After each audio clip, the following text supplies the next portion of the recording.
Hello everyone. Welcome to the first of hopefully many how to run videos. The introduction one here will be Trips Corner Strike. I really like this play. If you guys watch me daily, then you know that. I run it every drive for the most part. It's just a fantastic play to open up with. I know that some people say they have struggled with it, so I'm here to hopefully help you guys through that struggle. Here's the play art. You see it every time you go to the long passes, but you just pass over it because it's just such a difficult play to run, I guess. It is a little difficult to get used to at first because it's got so many different options and opportunities to run it. But here I'm going to show you every possible coverage you can get. I think I missed one when I was putting this all together, but I will explain that if I notice it. But I think we'll go ahead and continue on here. The first coverage we're going to see is a 3-4 shallow zone, or 4-3, sorry, 4-3 shallow zone. And your primary read here is going to be that cornerback right there. Now you won't see Tyreek Hill, he's my wide receiver 1 out there. You won't see him, but your primary read is going to be that circled cornerback. If he drops down to cover your slot receiver, in this case Davante Adams for me, if he goes down to cover your slot receiver, then you'll set your blocks, wiggle around a little bit in the pocket, and then hit your wide receiver 1.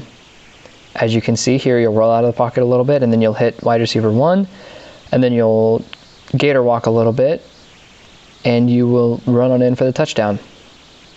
Now, when you match up against teams that are base 4-3, you'll see several different coverages, and I have them all here. Here against the Broncos, we're looking at another 4-3, and you see that safety move down. If that safety moves down to cover your slot receiver, then you know it's a blitz, and you know that you're going to probably hit your wide receiver 2, who's on the far left side. For me, that's Julio Jones. Now, sometimes he won't catch that. If you have a quarterback with really high throw power, it'll just go right past his head, which won't be a problem because it'll rarely be intercepted, if at all. So another option you're going to see here on 4-3 is man. And you won't know it's man until you snap the football because everybody will move around like they typically would. If you saw that linebacker move over before I paused it, you'll be trained to think that it will be a zone, either deep or shallow, but sometimes you can hit man. And I will show you what that looks like here. Now, a man read is going to be a little more difficult to make because you're reading that cornerback 1 and he's moving back in coverage. But right about here is the point you'll be able to tell if it's man or not. See, right here, you will not want to hit Adams, your slot receiver. And the only reason I say that is because he's going to be man covered. He looks open, but this is a play that takes time to set up. So you're going to want to wait for it to set up and roll out of the pocket a little bit. And you see Hill is going to be open on that cut route. So boom, you're going to hit Tyreek Hill there. He's going to catch it, and he's going to get down inside the 5. The next coverage we have here, sorry that this looks a little weird. This is the only one that I couldn't get to fit correctly, so I had to alter it a little bit. So that's why it looks all grainy. Again, you're going to read your cornerback 1, and this right here, as soon as you snap the football, is going to be your primary read. You're going to see the cornerback 1 is kind of moving backwards a little bit, and the cornerback 2, or the slot corner there, sorry, the slot corner is moving backwards as well. So right about here, you'll know exactly where you're going to throw it because Adams will be open and Tyreek Hill will not be because there's a double coverage on him in zone. So it's a deep zone coverage and you're going to hit Adams there for a nice gain. Now here we're going to see a 3-4 under. This is a weird formation, in all honesty. Your primary read is going to be that cornerback 1. If he moves down, you're going to hit Tyreek Hill or your wide receiver 1. And if he moves up, then you're going to hit your slot receiver.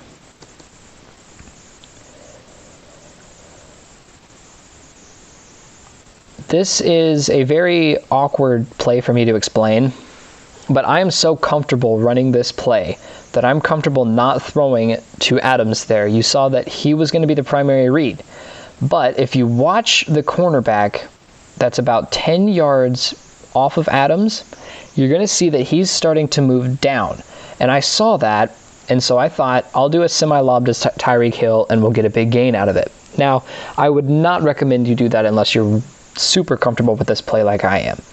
I would recommend going to Adams there because it was a deep coverage, but it was a trio zone.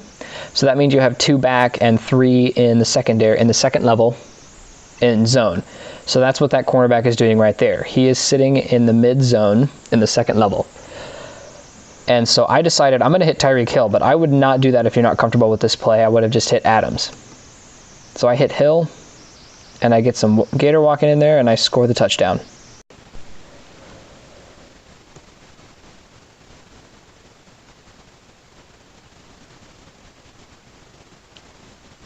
We'll go ahead and continue on here with another 3-4 under coverage. You saw that safety move down to meet my slot receiver, so that means that we're looking at a blitz. Now sometimes you can read this well enough that you can either hit Adams or you can hit Jones. I go ahead and just hit Jones, but it's not going to be a catch, but at the same time it won't be an interception, so that's good news. Now we'll see again here. Sometimes you won't always see the blitz. You have to read it as soon as you snap the ball where that linebacker's coming from, where that outside linebacker's coming from. If he's coming around the outside, you've got to hit Adams as soon as you can, or just try to set the block, step back, and hit Adams. Hit your slot receiver. Now here we're going to move into the 3-4 coverages. It's the same read. You'll watch that cornerback, and if he drops down, you'll hit Hill, your wide receiver 1. Now, looking at that, that was a tough throw to make because it had that second level zone again. But if you roll out and if you don't feel comfortable throwing it, just run sideways to the line of scrimmage and take a scramble. Don't use your scramble button. Just roll at a diagonal to the line of scrimmage with your quarterback and take the free scramble. But there I felt comfortable enough to hit Tyreek Hill for the big gain. Still in 3-4 coverage here. And you'll read that as soon, right here, this is your read. This is as soon as you see it, you know it's going to be man. Because you saw the cornerback 1 move backwards and you saw the slot corner chase Adams. So your primary read is going to be Hill, the wide receiver 1. And you'll set your blocks, step back, move around, wait for Hill to get open, and boom, you hit him. Big gain.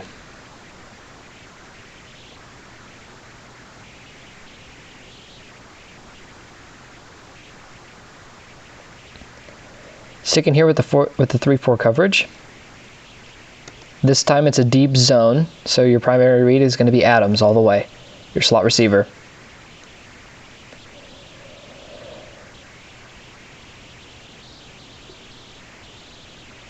Sticking with the 4-3 or the 3-4 here. Now you won't always see the blitz on this, but you'll just have to read the linebacker as soon as you snap the football. Every time when it's 3-4 or 4-3, whatever coverage it is, you'll watch the linebacker first and then you'll read the cornerback, because if the linebacker pushes down, then it's going to be a blitz and you don't even have to worry about the cornerback. You can hit Adams or your slot receiver. But sometimes you won't always see that because it takes some time and some training to be able to read the linebacker and the cornerback within a split second. So it just takes time to practice this play like any other play in the playbook.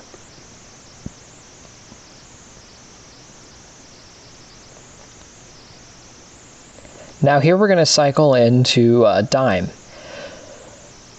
Now it's the same read. You'll read the cornerback 1, in this case Denzel Ward, and he moved down to cover Adams, your slot receiver.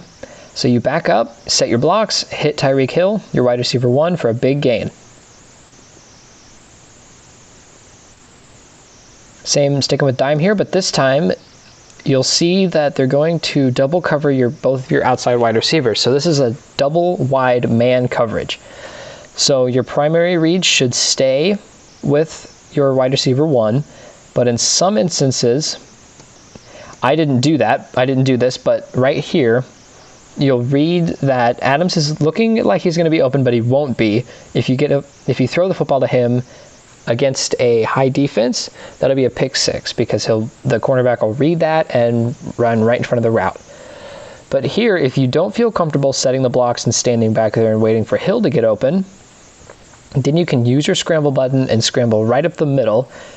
If you run right towards Gates, you can outrun that middle linebacker on the QB spy, and you can get big yards out of it. But here, I just roll out a little bit and hit Hill.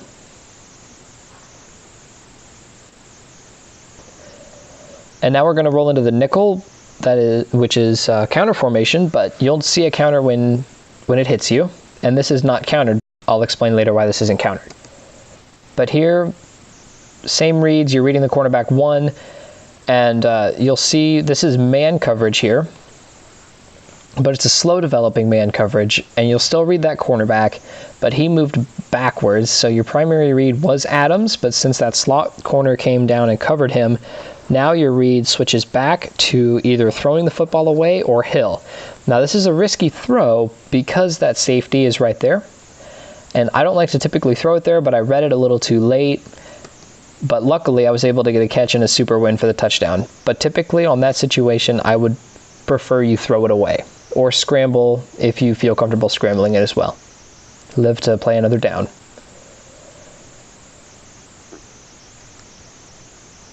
Now moving back into nickel here, not countered. So again, your read's going to be that cornerback. And you see that he follows Hill out, so it's a man coverage. But Adams was left wide open, so you're going to hit Adams, your slot receiver, for a nice chunk of yards. Now again here with nickel, your primary read is going to stick with the cornerback 1.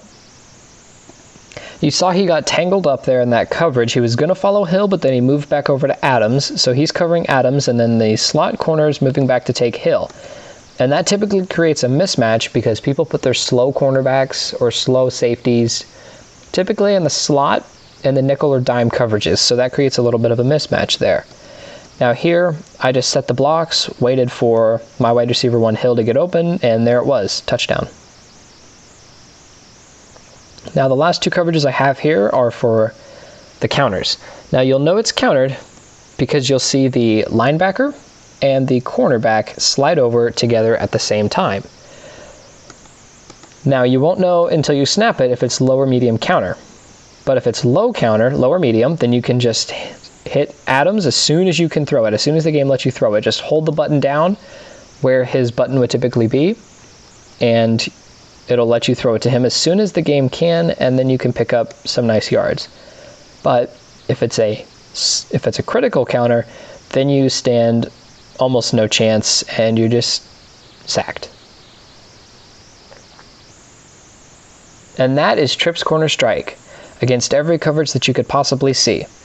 I recommend it on 1st and 2nd down, but not on 3rd or 4th because it takes a while to set up, and you don't want to accidentally hit a counter and then fall back yards or get sacked because you're not comfortable with the patience that it requires to run this play. So that's why 1st and 2nd down are primarily the best downs for it, in all honesty. It's a difficult play to learn at first, but once you get the hang of it, it's a big play, and it has big play potential, which is why I absolutely love it. Thanks, guys, and I hope you enjoyed this and found it helpful.